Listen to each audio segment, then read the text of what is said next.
Bom dia, caríssimos internautas.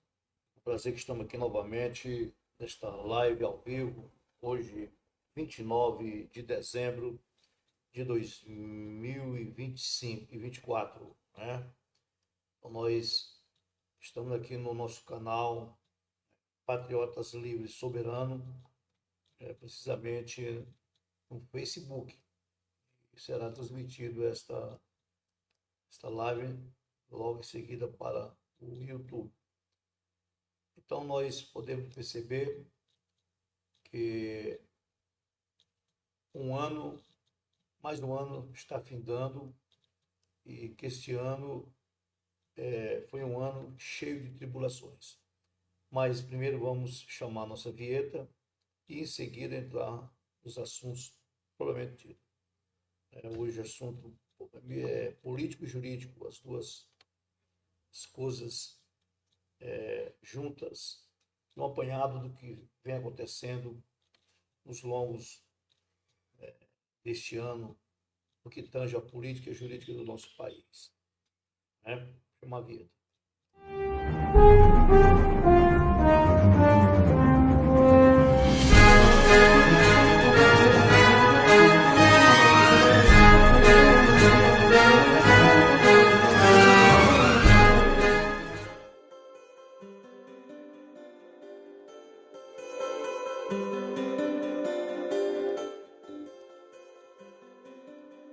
Bom dia, caríssimos internautas. É com prazer que estamos aqui novamente nesta live, uma penúltima live do ano, porque não dizemos a última do ano, né?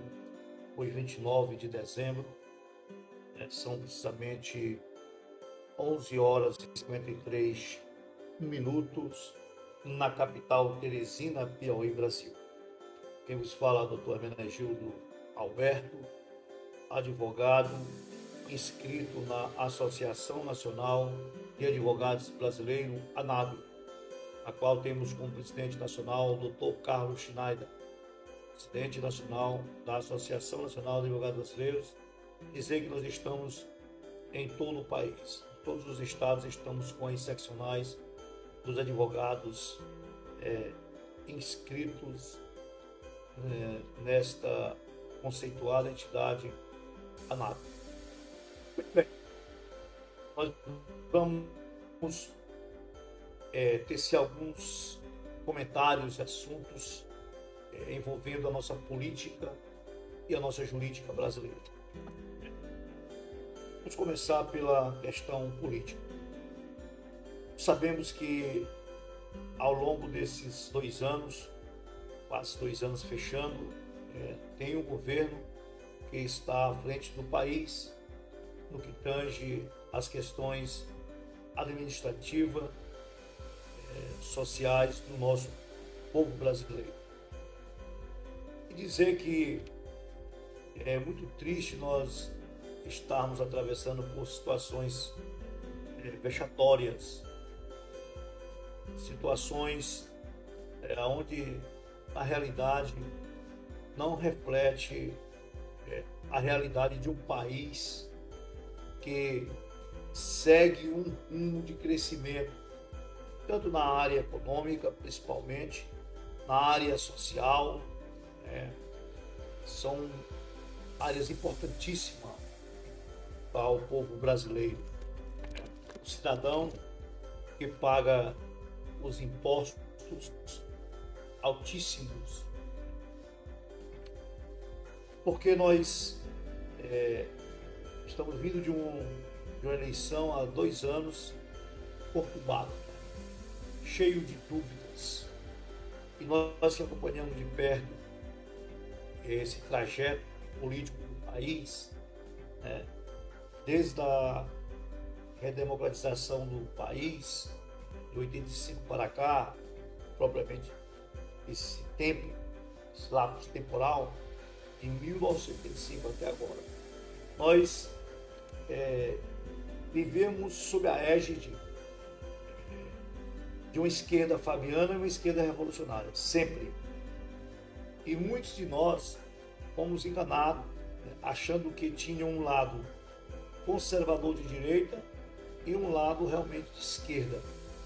Na realidade, o que nós vislumbramos nesse período para cá, nesse tempo todo, é que existia apenas uma esquerda dividida em duas esquerdas, digamos assim.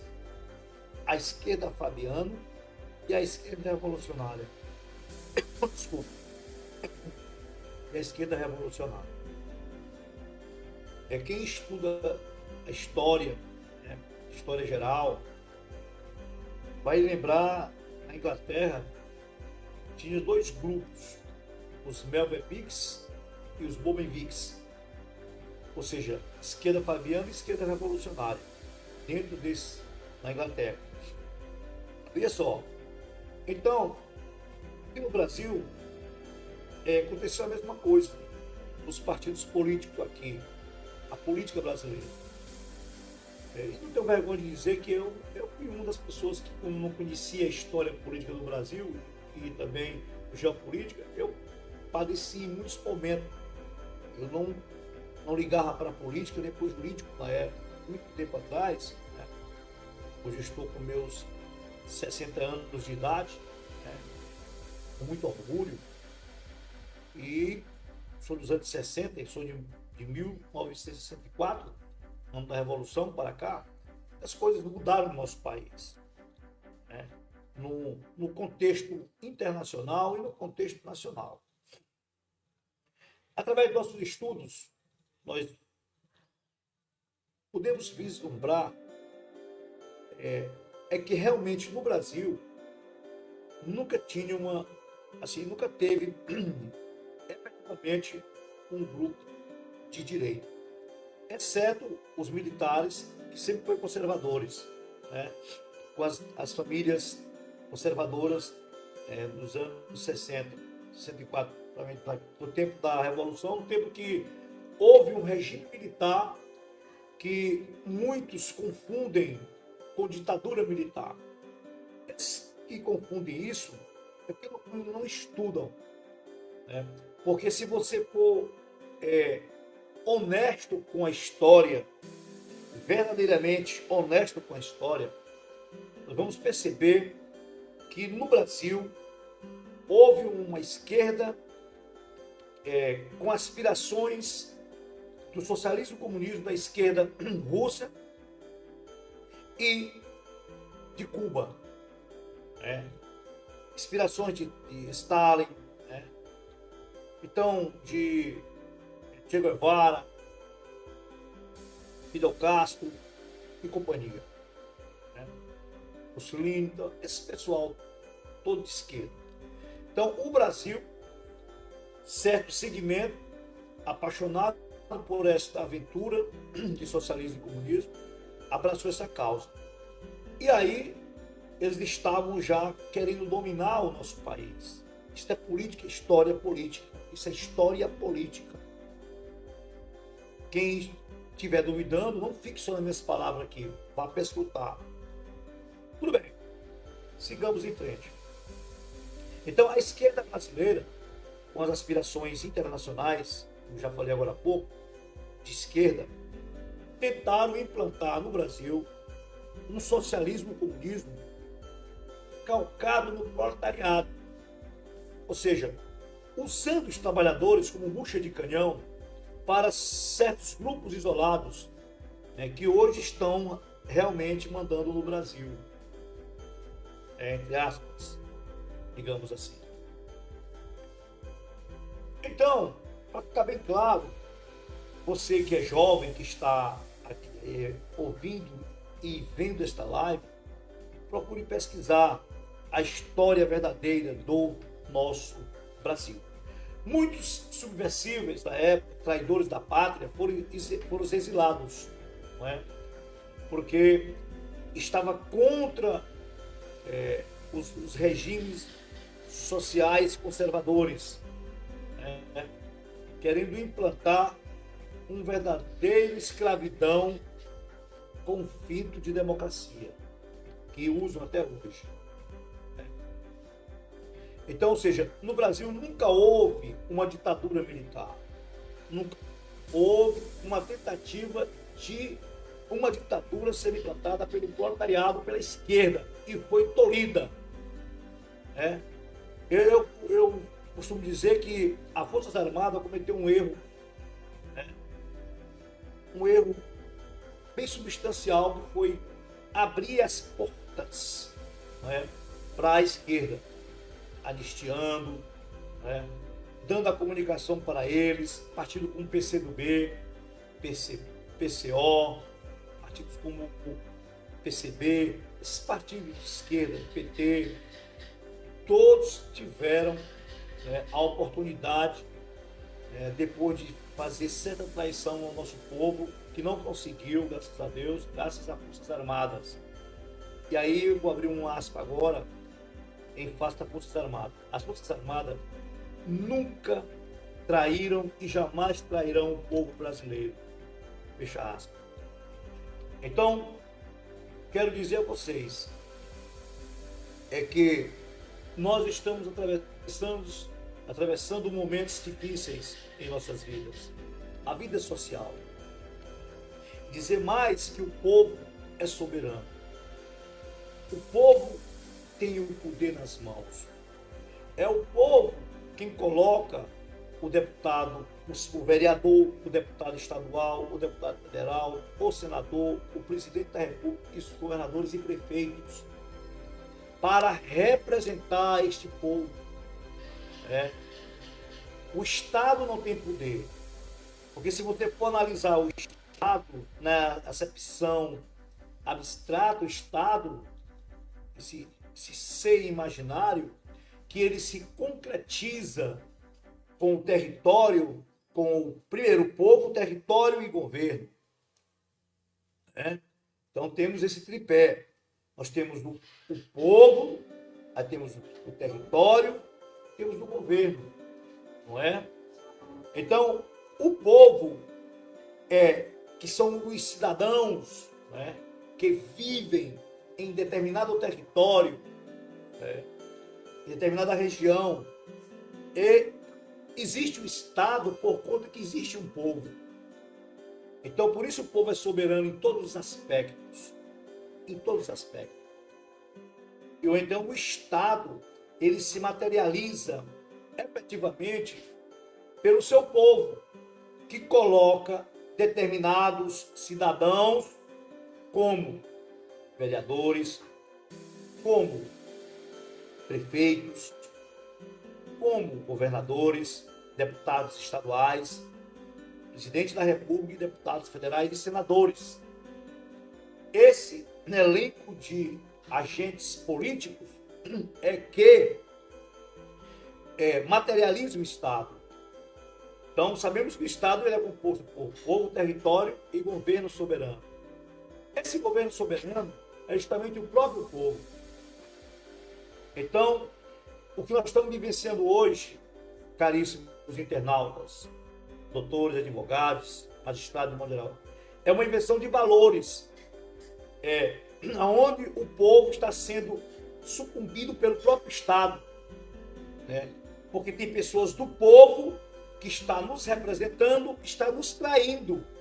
Veja como isso é complexo e não é tão difícil de entender.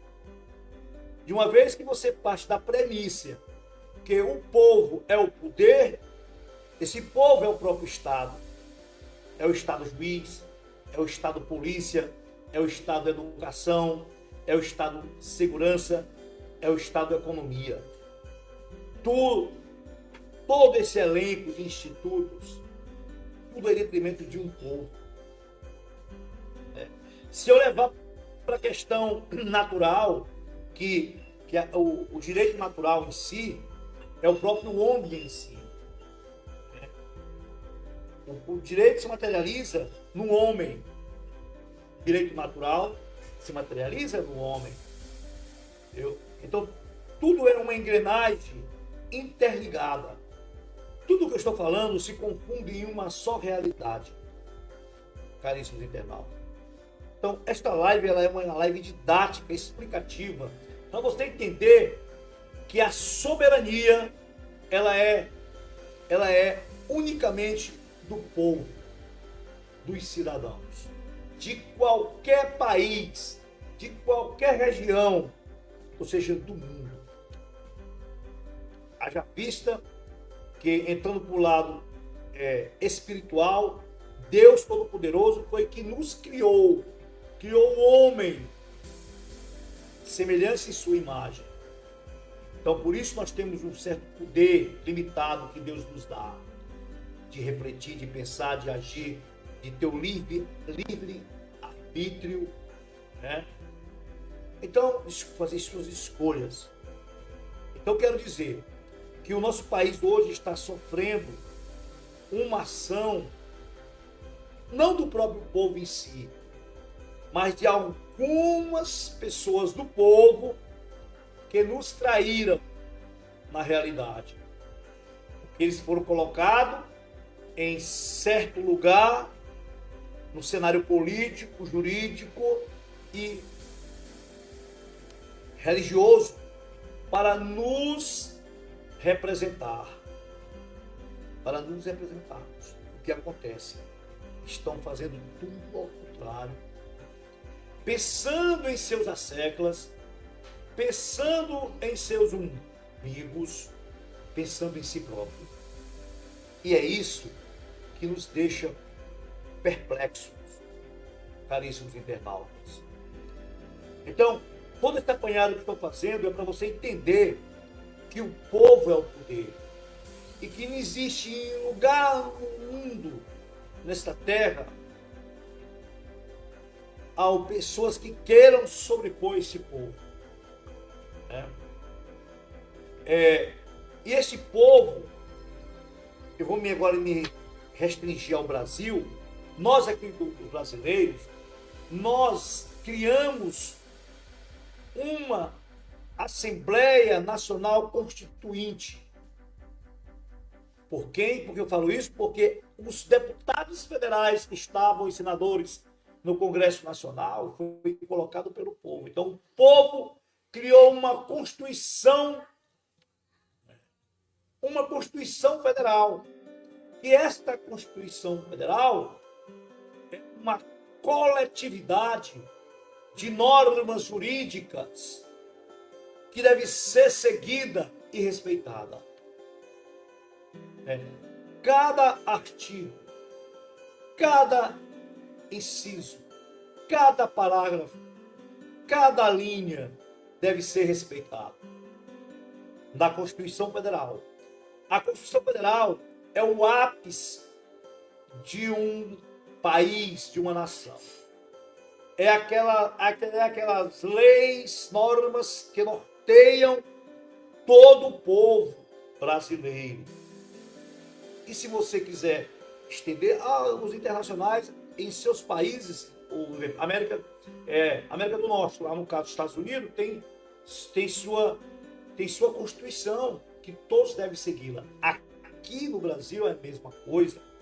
Nós temos uma Constituição Federal que, infelizmente, está sendo rasgada, vilipendiada por aqueles que têm a obrigação, o dever constitucional de preservar, de dar exemplo para os demais seguir estas normas jurídicas que estão concatenadas dentro da Constituição Federal. Então, quero dizer com isso que ninguém é absoluto no Brasil. Ninguém está acima das leis. Ninguém está acima da Constituição Federal. Aqui, a Constituição Federal é o parâmetro para as demais normas, resoluções, decretos. Então, caríssimo internauta, eu não sei se eu estou sendo bem didático para vocês podem criticar depois, se está bem explicado o que estou falando. Então, ou seja, a nossa política brasileira precisa ser revitalizada, precisa ser repassada a limpo. Entrando agora na seara jurídica, é a mesma coisa. Hoje, no Brasil, um advogado não tem mais a segurança jurídica de protocolar uma inicial, ou seja, uma petição, e saber se ela vai ser recebida realmente e se ela vai seguir os trâmites legais como deve seguir. Um operador do direito, um advogado da área penal, já não sabe mais o que seguir, porque os princípios que nos foi ensinado nas bancas das universidades, particulares e públicas, princípios como o princípio da reserva legal, princípio do contraditório e ampla defesa, e o princípio da presunção da inocência, esses princípios estão sendo rasgados. O princípio do juiz natural está sendo vilipendiado. Você que entra na faculdade já não entende mais. Você aprende teoricamente que uma disciplina, digamos, do penal, e você vai ver a prática diferente, e aí o discente fica confuso. Então nós temos que seguir o que é natural, o que é positivo dentro do ordenamento jurídico. Ou seja, eu sigo as duas correntes. Eu sigo a corrente positivista e a corrente naturalista. Estas correntes, elas se confundem na sua realidade. Porque o direito natural, a teoria naturalista, justamente é o próprio homem em si. A natureza, a liberdade, a propriedade é nata do homem. E o positivismo é você vai aplicar aquela lei dentro do naturalismo. Se você entende o que estou falando. Então, você deve sempre seguir uma corrente mista, porque o direito, ele é aberto. Entenda bem, o direito é aberto, mas as leis, elas são fechadas. Porque o direito é o todo, e as leis, elas têm a sua interpretação genuína. Dá um exemplo aqui, o artigo 53 da Constituição Federal.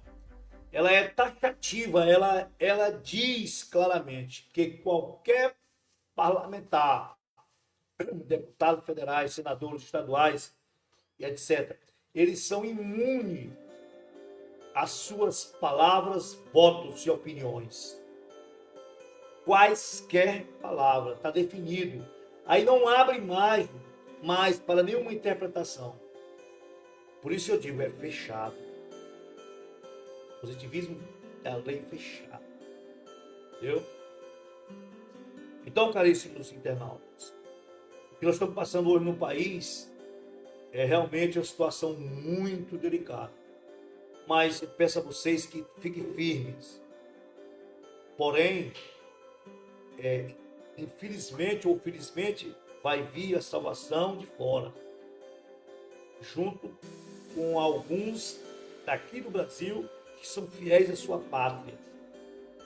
O Donald Trump vai assumir dia 20 de janeiro e muitas coisas já estão mudando no mundo. Por quê? Porque o Donald Trump hoje é um dos maiores estatistas do mundo, é um dos maiores soberanistas do mundo, é o maior país do mundo em termos de evoluções, liberdade, democracia efetiva, que tentaram nodear, tentaram destruir essa democracia. Mas lá realmente o povo é fiel ao seu próprio povo. Os parlamentares, os juízes, lá realmente são fiéis ao seu povo. E que aqui, infelizmente, é o contrário. Mas nós vamos aguardar tudo isso, com fé em Deus, que nós teremos dias melhores. Desejo a todos vocês, nesta hora, que são 12 horas e 16 minutos, na capital Teresina, Piauí, Brasil, 29 de dezembro de 2024. Desejo a todos os internautas do Brasil e do mundo um feliz ano novo que se aproxima, né? Cheio de glórias, de ganhos, saúde, mas tudo isso nós temos que seguir ao Deus maior para termos isso em conta, ok? Que Deus abençoe cada um de vocês, internautas, juristas de todo o Brasil, amigos que estão acompanhando esta live e que vão assistir. Até a próxima oportunidade. Fui.